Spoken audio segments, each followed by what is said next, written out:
She's the housekeeper, Calvin said, pointing at his wife at the front desk. The lobby went silent. His mistress stood beside him, smiling like she belonged there. Rochelle didn't react. One hand rested on the marble counter.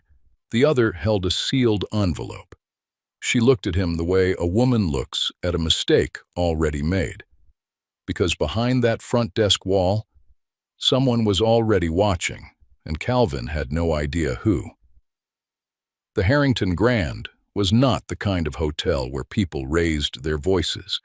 It was the kind of hotel where the floors were so clean they reflected the chandeliers above them, where the front desk staff wore small gold pins on their lapels and had been trained to make every guest feel as though they had been personally expected. The lobby smelled like cedar and something floral, white flowers, expensive, the kind of scent that costs money just to maintain and serves no purpose except to signal that money has been spent.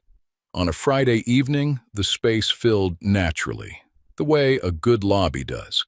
Couples with soft leather luggage, two men in suits reviewing something on a tablet near the window, a family near the elevator bank with small children who kept pressing the button and then watching the numbers change with the specific delight that small children bring to numbers that change. The music overhead was subtle enough that most people did not consciously hear it, and the light from the chandeliers fell across the marble floor in patterns that looked almost designed. It was the kind of place that made a person feel they had arrived somewhere, and Calvin Boateng had always loved that feeling more than almost anything else. He stood at the front desk in a charcoal blazer that he had chosen because it made his shoulders look a certain way, one hand resting on the counter with the easy weight of a man who expected counters to hold themselves still for him.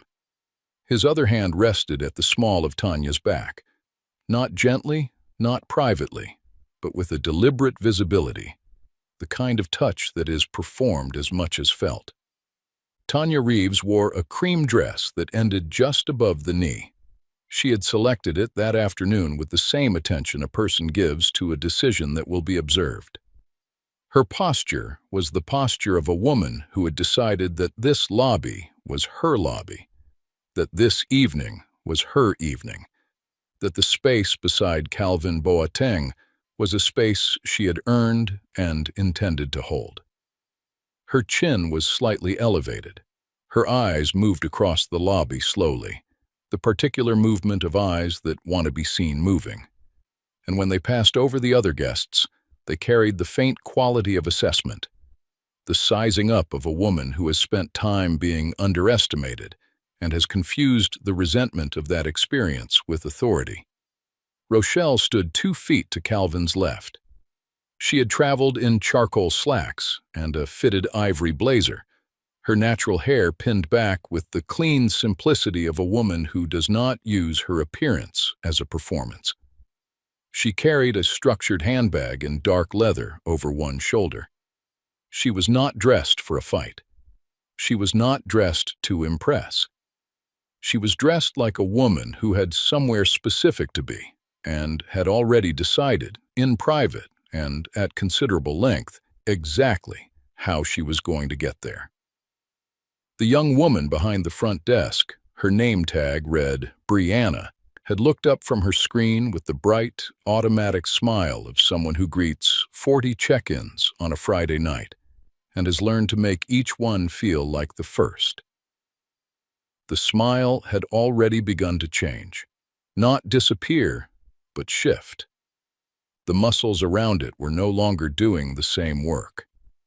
Calvin said it with volume, not shouting, but carrying, the voice of a man who wanted to be heard, who in fact needed to be heard, because the cruelty of what he was doing required witnesses in order to mean anything at all. He pointed at Rochelle and told Brianna that she was the housekeeper and would need to use the service entrance. The couple behind them in line heard it. The businessman near the window, who had looked up for an unrelated reason, heard it. Brianna heard it, and her smile completed its change into something that was no longer a smile. Tanya's lips curved. It was a specific kind of smile, the smile of a person who has been anticipating a moment and has now arrived at it. She tilted her head slightly toward Calvin, a small, contained movement of satisfaction, and did not look at Rochelle directly. She did not need to. The not looking was its own message. She lifted 2 fingers and touched Calvin's arm, light and possessive, the gesture of a woman reminding the room of a relationship. She said in a voice just under conversational, just loud enough to carry to the couple behind them, and to Brianna, and to the businessman who had stopped pretending to look at his tablet. "Baby, I told you she would follow us here. She just cannot let go." The lobby absorbed this. The family near the elevator went quiet. One of the small children pressed the button, and nobody reacted. Rochelle did not move. Her right hand was flat on the marble counter, fingers relaxed, not gripping. Her nails were clean. Her left hand held the sealed envelope, white, square, sealed with the careful pressure of someone who had considered what the sealing meant. The envelope was pressed against her side without tightness, carried the way a person carries something that has been prepared and does not require worry because the preparation is already complete. She looked at Calvin with a particular expression, not anger and not grief, and not the performed dignity of a woman trying to appear unaffected. She looked at him the way a woman looks at a mistake she has already counted and filed and accounted for in every relevant column, with a stillness that was more unsettling to anyone paying attention than any other emotion she could have shown. Brianna's hand moved toward a different drawer, the one with the key cards for the service corridor, the staff passages, the entrances meant for people whose role in the building was to clean what others dirtied. Rochelle spoke. She did not raise her voice. She said one word, directed at Brianna, not at Calvin, not at Tanya, not at the lobby. "Don't!" Brianna's hand stopped as though it had received a separate instruction from a higher source. The lobby was doing that particular thing lobbies do when something real begins to happen inside them. The ambient sounds continued, the soft music overhead, the elevator chime, the gentle percussion of luggage wheels on marble. But the human attention in the room had adjusted, the way a group of people adjust without speaking when they collectively sense that the performance has ended and the actual event has begun. The couple behind Calvin had stopped moving. 2 guests near the seating arrangement had leaned, slightly, without appearing to lean. Brianna's eyes did not go to Calvin. They did not go to Tanya. They went past Rochelle, past all of them, toward the door in the wall behind the front desk, a door that, if you did not know to look for it, was almost invisible. It was the look of a young woman checking where the larger authority was and whether it was paying attention. Calvin was still smiling when that door opened. He would not be smiling for long. There are marriages that begin as love stories and become something else so gradually that the people inside them often cannot identify the moment of change. Only the fact of it when they finally stop to look. The change comes the way a photograph fades.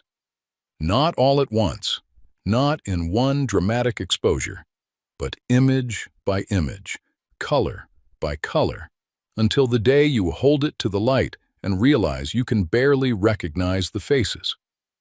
Rochelle and Calvin Boateng had met 12 years ago at a Sunday afternoon gathering, hosted by their church in the southwest Atlanta neighborhood where Calvin had grown up and where Rochelle had moved for graduate school.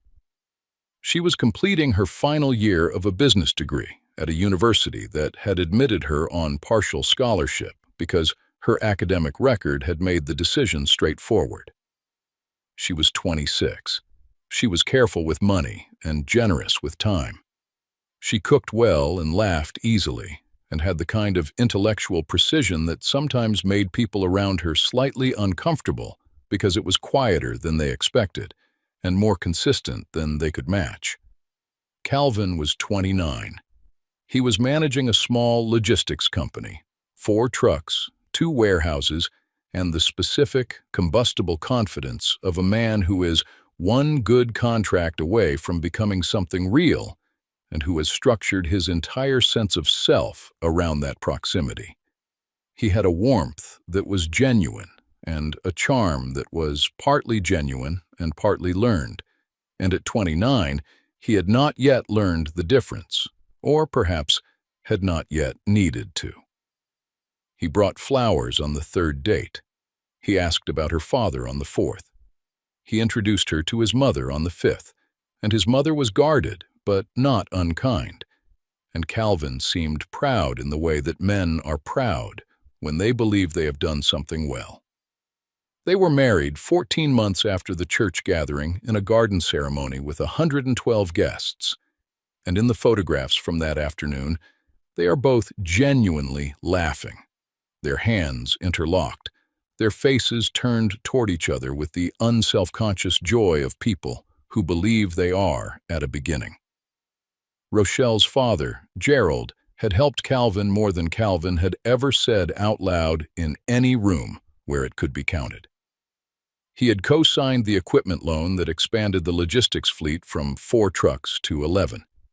He had made 3 specific phone calls to business contacts: a distribution manager he had known for 20 years, a city contracts officer he had coached in youth league baseball, a property developer who owed Gerald a favor from a deal in 2009, and those calls had translated over the following 18 months into Calvin's first 3 major contracts.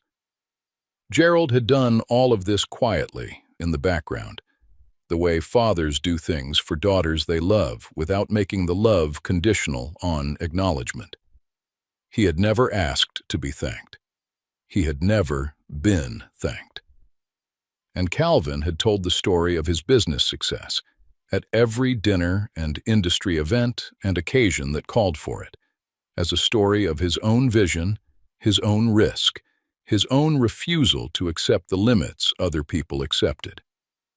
For 7 years, the marriage was uneven in the particular way that certain marriages are, not broken, not defined by conflict, but tilted, like a table with one leg slightly shorter than the others.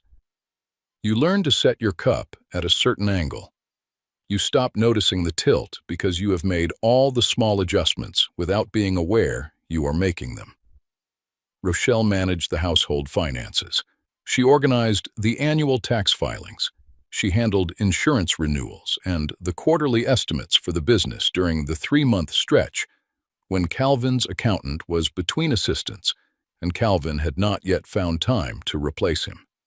She maintained a contact list of Calvin's clients that included their spouses' names, their children's names, their children's ages, and the last conversation topic she had spoken to each of them about at the previous event. She hosted dinner 4 or 5 times a year for Calvin's business relationships, and she cooked the meals herself, and she sent the follow-up messages the next morning. She did all of this without complaint and without ledger, because she had been raised to believe that love was something you showed through continued, unglamorous action. That the daily work of a life together was not a sacrifice, but an expression. Calvin accepted all of it as something he was owed. The first signal came 2 years before the lobby. It was not dramatic. It was the absence of a small thing Calvin had always done. And the absence of small things is the kind of signal that a person has to be paying careful attention to notice at all. Calvin had always come home for dinner. Not every night, but consistently. It had been one of the unspoken structures of the marriage, a gravity they returned to. Then there were weeks when he did not. Then there was the phone, which had always lived on the kitchen table during evenings at home, and which now lived in his pocket, screen against his leg, angled away. The industry dinners began. He described them as necessary, expansions of the business's social reach, the kind of environments where relationships that turned into contracts were built. He said the company he kept at these events was not her scene, and when she asked him once, carefully, whether she might attend one, he had looked at her with an expression she could not quite name, not dismissive, not unkind, but carrying a quality of having already settled a question that she did not know was being asked. And he said, "You wouldn't enjoy it, Rock." She had not asked a second time. She had filed the expression somewhere inside herself and said nothing. The hotel reward statement arrived on a Tuesday with the rest of the mail. It was from the Harrington Grand, and it showed 2 weekend stays in the previous 4 months. She and Calvin had not stayed at the Harrington Grand. They had not stayed anywhere together in the previous 4 months. She read the statement standing at the kitchen counter, holding the rest of the mail in her other hand. She set the rest of the mail down. She found the loyalty card 3 weeks later in the inside pocket of Calvin's sport jacket while she was preparing it for the dry cleaner. Cream-colored cardstock, the Harrington Grand emblem in gold on the front, a member number on the back. She stood in the kitchen holding it and felt the particular quality of confirmation, not surprise, which had already passed, but the settling weight of a thing becoming undeniable. She was in the kitchen for 6 minutes, looking at the card before she made a decision about it. She put it in the bottom of her jewelry box, beneath a tray of earrings she rarely wore, and she said nothing. Claudette Boateng had always had a quality of warmth that arrived with conditions she did not name directly.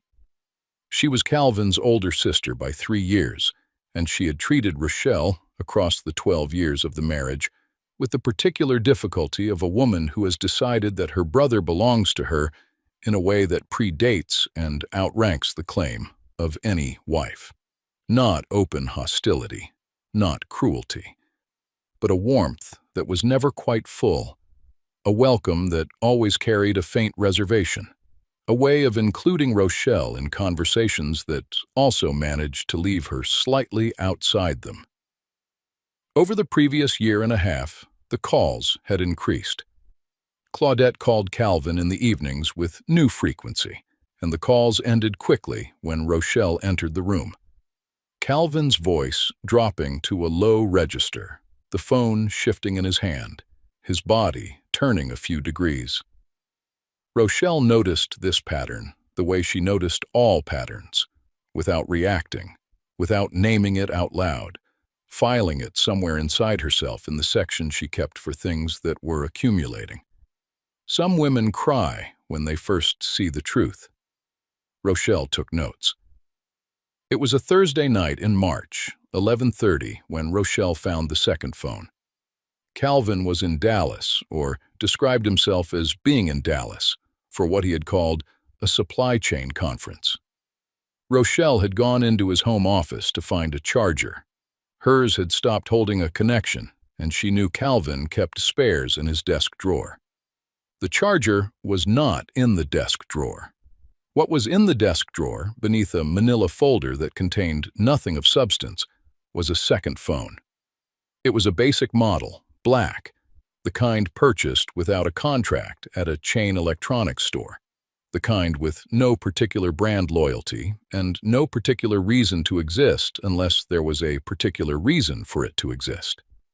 It was not locked. The messages stretched back 14 months. The contact was listed as T, nothing more, and the messages filled the screen in a long, continuous scroll, the intimacy of them unambiguous, the volume of them staggering, the casualness of them perhaps the most damaging detail of all, because carelessness of that degree requires a specific kind of contempt for the possibility of being caught. There were hotel bookings in the messages, weekend plans, inside references to conversations and meals and rooms Rochelle had never been part of. There were photographs.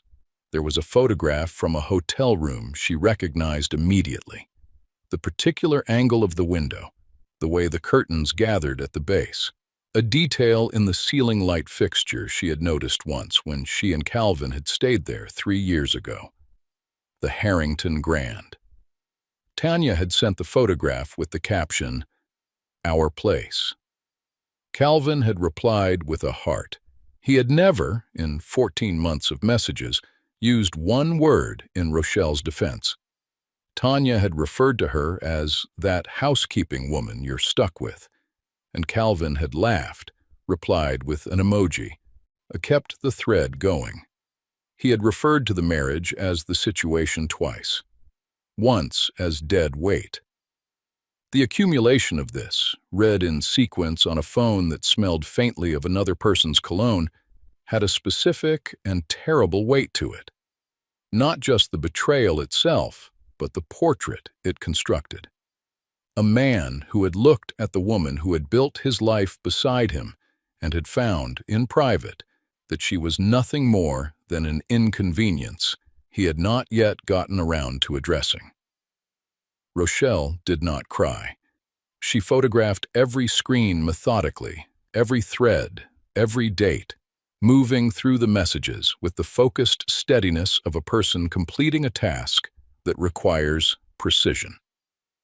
When she was finished, she replaced the phone under the folder in exactly the position she had found it, and she walked out of the office and closed the door quietly behind her.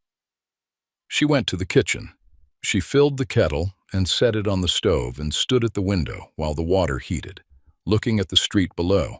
An ordinary neighborhood at ordinary midnight, a porch light across the way, a car passing slowly, someone's dog at the edge of a yard before being called back. The ordinary world continuing exactly as it had been. She made tea.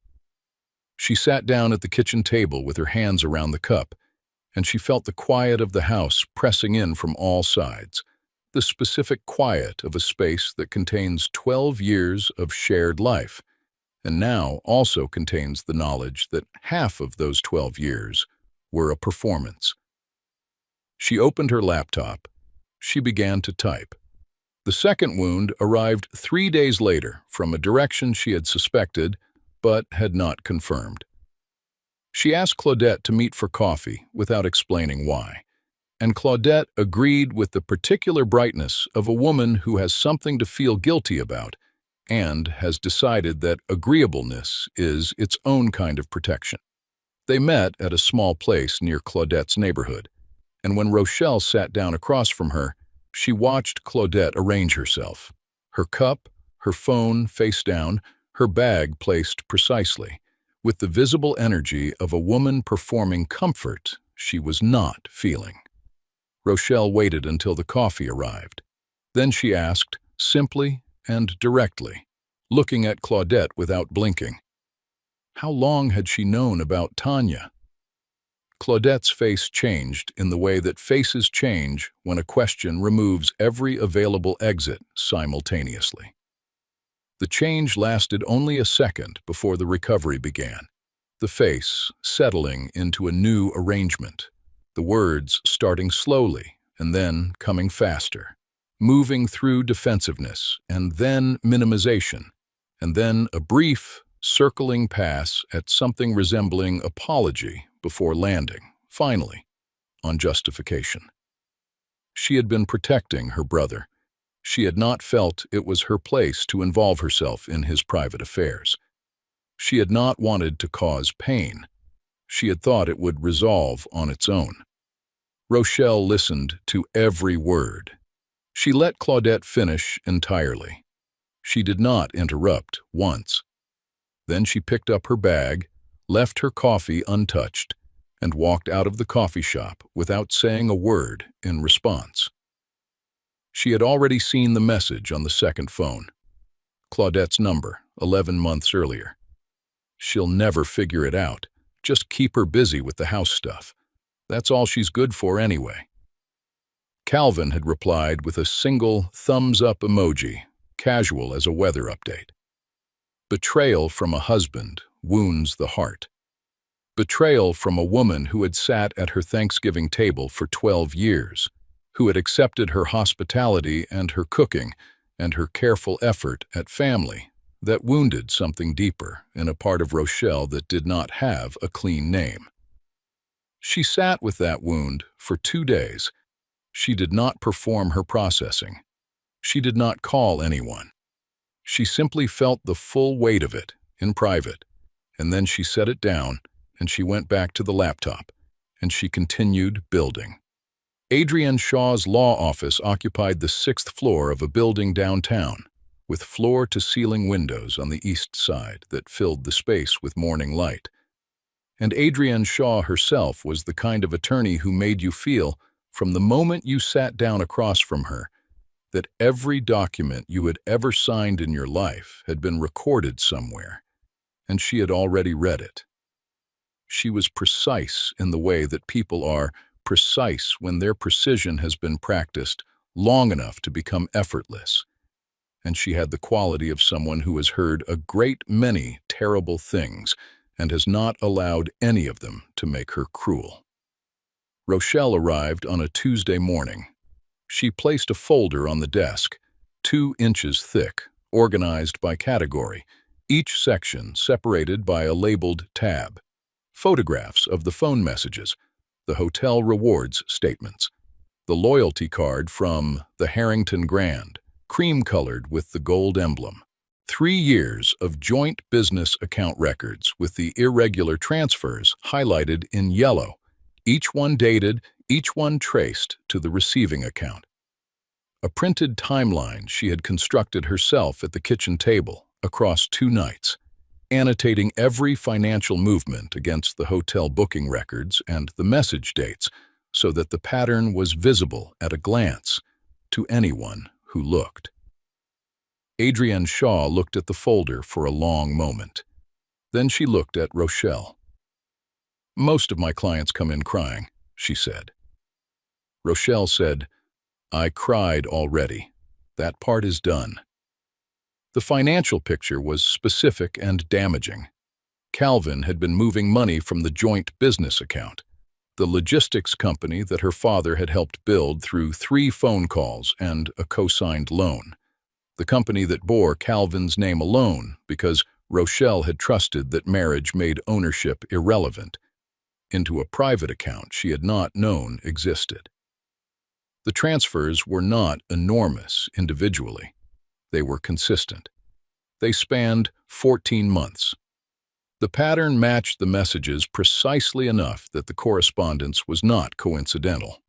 What Calvin had not considered, because Calvin had not, in the years of Rochelle's invisible labor, ever considered the specific documents she had signed, or the precise legal standing those documents created, was that the joint business account had a co-ownership structure from the original incorporation that Rochelle had signed, and that gave her equal standing in the entity.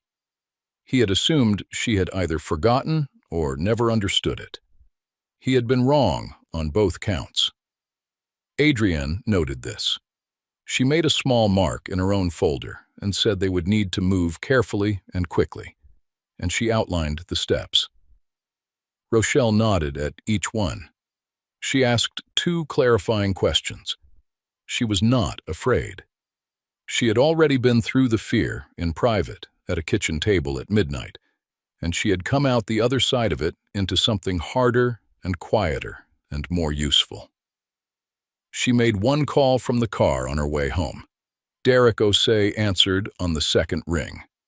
They had grown up 2 blocks from each other in the same Southwest Atlanta neighborhood, attended the same church, graduated the same year from the same high school. They had remained friends across the 20 years since. Not the kind of friends who spoke every week, but the kind of friends who could call after 8 months of silence and be immediately, completely themselves with each other, because the friendship was built on something that did not require maintenance to survive. Derek had spent 15 years in hospitality management and had been the general manager of the Harrington Grand for 4 of them. He managed the property with the same quality of quiet precision that Rochelle recognized in herself, and the hotel reflected it. The clean floors, the cedar scent, the way the staff moved. She said, "Derek, I need to ask you something, and I need you to say yes."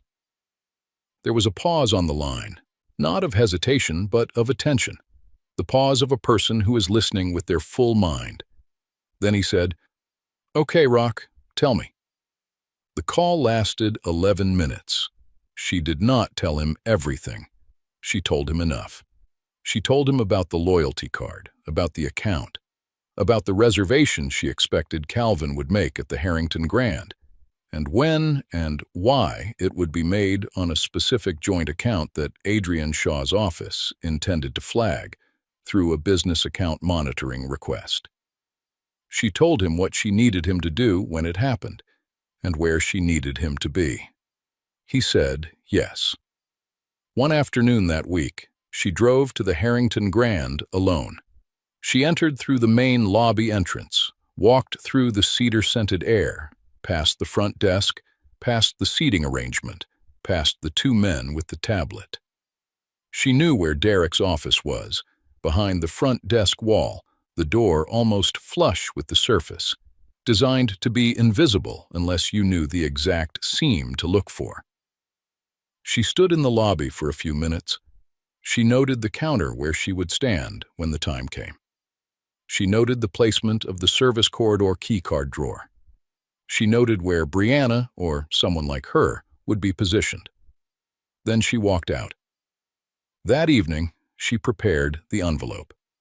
She assembled the documents in order, the financial transfer records at the back, the hotel receipts in the middle, the divorce papers immediately accessible, and the loyalty card paper-clipped to the top of the stack with her own handwritten annotation of every itemized stay on its reverse. She sealed the envelope with steady hands. She wrote nothing on the outside. She put it in her bag and did not take it out again. Calvin booked the Harrington Grand Suite 4 days later, on a Wednesday, from the joint account, without covering the transaction in any way, because Calvin had been doing this long enough that he had stopped believing coverage was necessary. The booking generated an automatic alert through the monitoring request Adrian Shaw had filed. The alert went to Adrian's office and, as a business client of Boateng Logistics, a copy of the relevant financial disclosure documentation went to the Harrington Grand's management office as part of the formal process Adrian had arranged. Derek called Rochelle that evening. He said simply, "Friday." She said, "I know." Calvin booked the suite, thinking he was treating himself to a weekend he had earned. He didn't know the reservation had already been noted. The door behind the front desk wall opened slowly. Derek Adaeze filled the doorframe with a presence that did not require announcement. Tall and composed in a dark suit with the hotel crest on the lapel. A man who moved through spaces the way people move through spaces when they are entirely certain of their authority within them. He stepped into the lobby without rushing. He did not look at Calvin first. He looked at Rochelle. He gave one small, deliberate nod. The nod of a person confirming to another person that they are exactly where they said they would be. Brianna stepped back from the counter in the same motion, as if Derek's arrival had resolved a question she had been holding. Calvin produced a laugh, the short, social variety, the kind men issue when they want to communicate that a situation is routine and beneath their concern. He turned toward Derek with his shoulders set in the posture of a man who assumed other men extended him deference as a starting position. "Hey, we just need to check in. Suite reservation under Boateng." Derek looked at him. His expression gave away nothing in either direction.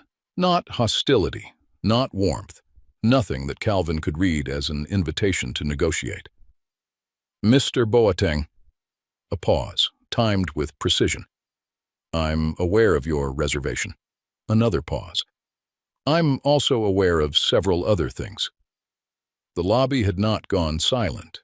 It had gone still, which is a different quality. A stillness in which sound continues, but human attention has migrated.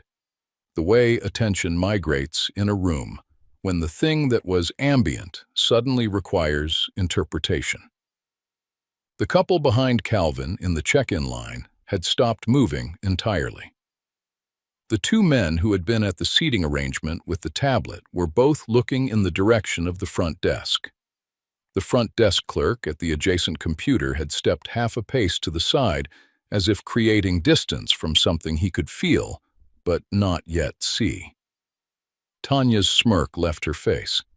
It did not depart dramatically, it simply receded, the way warmth recedes from a surface when the source is removed, gradually, and then completely.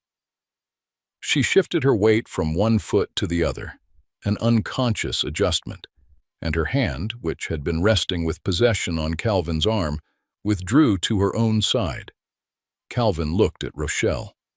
It was the first time since they had entered the Harrington Grand that he had looked at her with any attention, and what he saw was not what he had expected to see. Her posture had not changed. Her expression had not changed. She was looking at Brianna and asking, in a voice entirely free of urgency or performance, whether it might be possible to have a glass of water. Brianna said yes immediately, turning to the small station behind the desk, and Rochelle said, "Thank you," with the same tone. Something moved behind Calvin's eyes. It moved quickly and without resolution. Not guilt. Guilt comes later, when there is enough space to feel something beyond the immediate. Not fear yet. The first early question. Why isn't she afraid? It was a question that implied its own answer, if he had been willing to follow it, but he was not yet willing, and so he stood with it unresolved, looking at his wife holding a glass of water with the same steady hands she had arrived with. The room hadn't changed. The lighting hadn't changed. But something had shifted, and everyone in that lobby felt it. Everyone except Calvin. Derek spoke in the register he used for all things in the Harrington Grand, a voice trained to carry across a lobby without being raised, a voice that communicated through its evenness that whatever was being said had been thought through before being said and did not require repetition. He addressed Calvin directly. He did not look away. He explained that the suite reservation had been flagged through a routine financial review. The joint account used to book the suite was linked to a business entity, Boateng Logistics, whose account activity had been under monitoring at the request of legal counsel, acting on behalf of a co-owner of the entity. That monitoring was legal, standard, and had been in place for several weeks. The charge for the suite reservation was not, in itself, the triggering concern. The pattern of charges from that account over the prior 14 months was the concern. The Harrington Grand, as a business client of Boateng Logistics, had received a formal financial disclosure package related to that pattern as part of the legal process underway, a disclosure that was entirely within the standard protocols of such a proceeding. Calvin's face moved through its sequence of changes with a speed that was almost systematic. The first change, the recognition that something is wrong. The second, the recognition that the wrongness is substantial. The third, the recognition that the wrongness was prepared, that it did not arrive today, that its architecture was built before today and has been waiting for today. The fourth, the recognition that the preparation was not his. He said, "What documentation?" His voice had flattened. The social layer of it had disappeared, and what was underneath was harder and smaller, and already beginning to understand how little it had to work with. Derek turned to Rochelle. He said, "Mrs. Boateng, would you like to proceed?" Rochelle set her glass down on the counter with the quiet precision of a person who does not fumble things. She reached into her bag. She removed the sealed envelope, white, square, the same envelope that had been in her hand when she walked into the lobby, the envelope Calvin had seen and registered and dismissed because he had decided without examination that it was nothing that concerned him. She broke the seal in one motion, clean, deliberate, the sound of it audible in the stillness of the lobby. She reached inside. She removed the documents. They were not only divorce papers, though the divorce papers were present, the official filings with Adrian Shaw's signature, and the case number and the date. Beneath them were the financial transfer records, 14 months, each transfer dated to the day, each amount specific, each destination account named and traced. Beneath those were the hotel receipts, organized chronologically, and paper-clipped to the top of the entire stack, positioned so that it was the first thing visible, was the cream-colored loyalty card from the Harrington Grand. Calvin's member number on the front. On the back, in Rochelle's handwriting, every stay itemized, each weekend dated, each room category noted. 12 separate visits over 14 months that the rewards account had recorded, because rewards accounts record everything. She had found that card in the inside pocket of his jacket months ago, on a Tuesday afternoon when she was preparing it for the cleaners, and she had held it in her kitchen for 6 minutes, and she had put it in her jewelry box under a tray of earrings she never wore, and she had said nothing, and she had waited. She placed the entire stack on the marble counter. She did not throw it. She did not slam it. She set it down with the same quietness with which she had set down the water glass. The movement of someone laying down a finished thing, something complete, something that requires no further work from her. Calvin moved. His hand reached across the counter toward the documents. Rochelle placed her hand flat on top of the stack. Her palm came down over the loyalty card, over the financial records, over the 14 months of itemized proof. And she looked up at Calvin, and she held the look without blinking. It was the same look she had given him in the doorway of the lobby, the same look she had held in the photograph of them laughing on their wedding day, except opposite in every quality. Not the open face of a beginning, but the still face of an ending that has already been processed and filed. The lobby was entirely, completely silent. When she spoke, it was soft. The softness was not gentleness. It was the particular quality of a voice that does not need volume because everything in the room is already oriented toward it. She said, "You called me the housekeeper, Calvin." She did not look away from him. "But I built this house, every room of it." Tanya took a small step backward, a single step, involuntary. Derek turned his eyes toward her. One look, brief, carrying the full authority of a man on his own property. She stopped moving. Calvin's jaw tightened. His eyes dropped to the documents despite himself. The dates, the amounts, the loyalty card with its handwritten annotations, the divorce filing with its official stamps. His color changed. The blood retreated from certain surfaces of him, leaving behind a grayness that was not becoming. Rochelle spoke once more. She addressed Derek, but she did not redirect her gaze from her husband. She said that the financial disclosure package also documented communications from a third party who had actively assisted in concealing the account movements, who had provided Calvin with information about Rochelle's schedule and awareness in order to help him manage the concealment over the period in question. She did not say the name. She did not need to say the name. The name was already in the documentation. The name was already in Calvin's face, in the specific shade of gray it became when he understood what she was referring to, in the way his shoulders dropped a fraction, in the particular posture of a man who has just understood that there is no version of this conversation in which he is not completely exposed.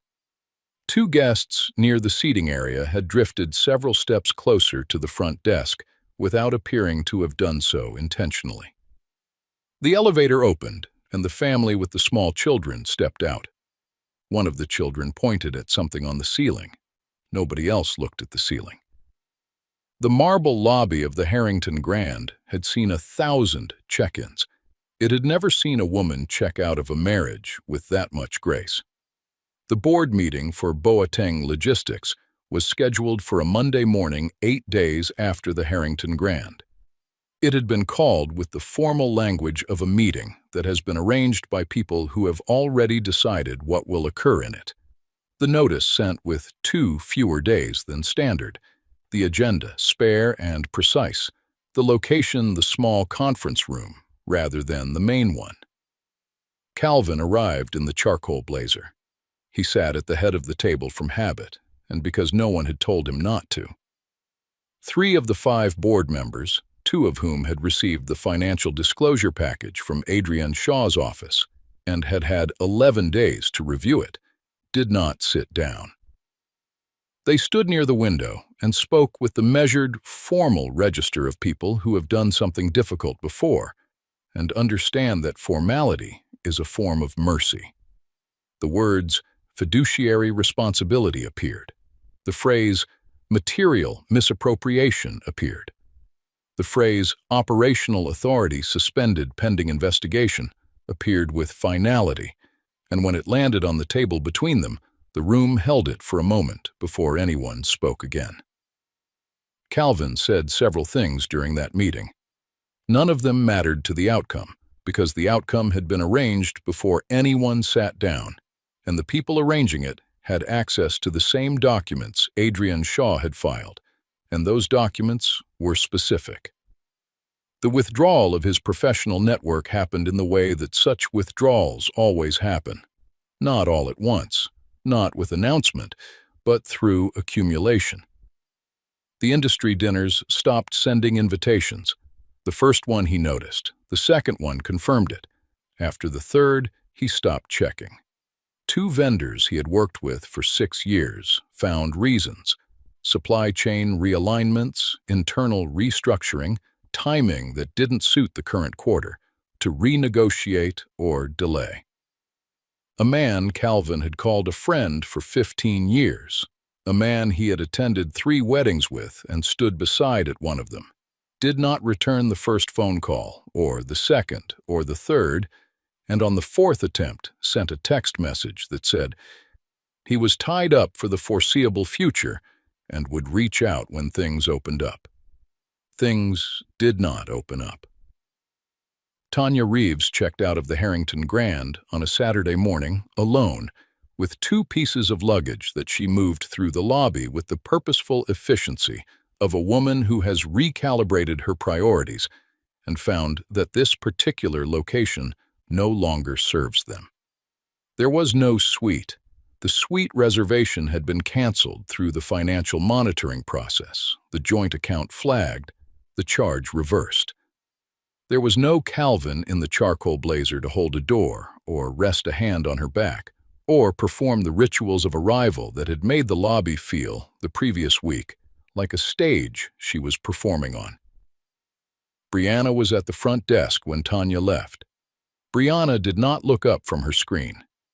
Claudette's number appeared on Rochelle's phone twice in the week following the Harrington Grand, then again on a Thursday.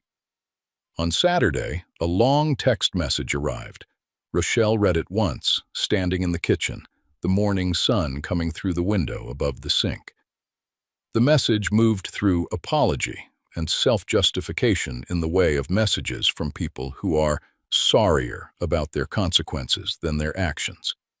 And it ended with a request to speak, to be given the opportunity to explain, to be extended the grace that family extends to family. Rochelle set the phone down on the counter and looked out the window for a moment.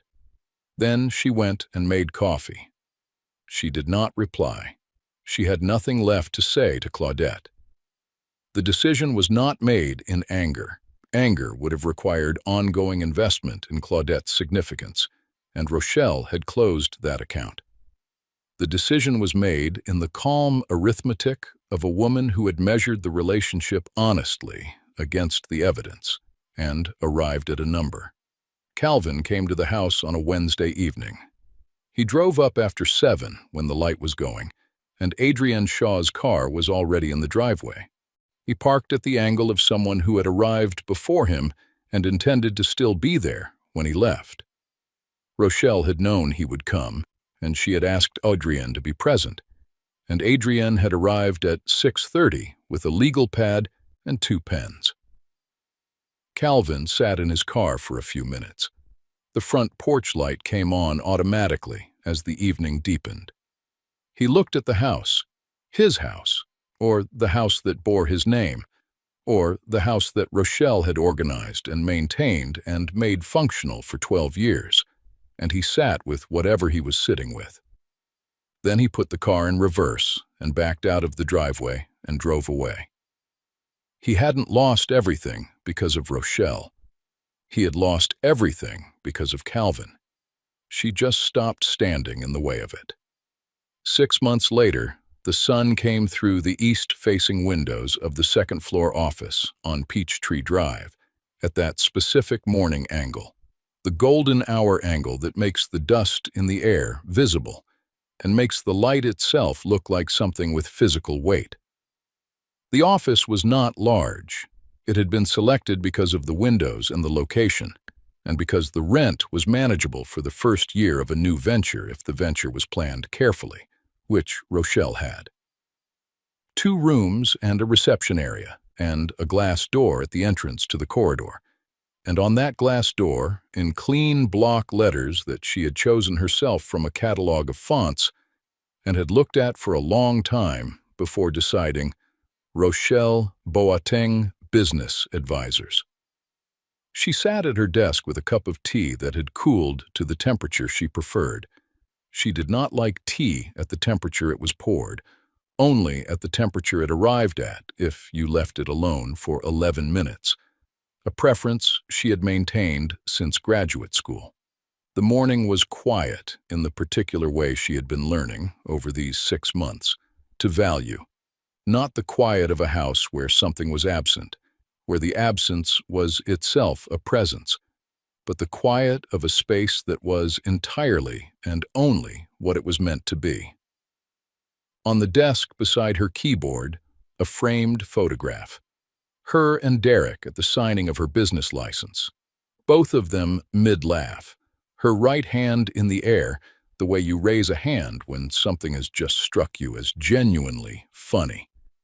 His head tilted back with the full, uncomplicated laughter of a person who is happy about something and not managing how happy he appears to be.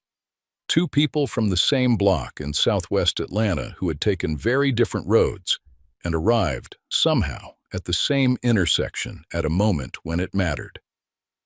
Her phone buzzed on the desk, face down, the vibration moving across the wood.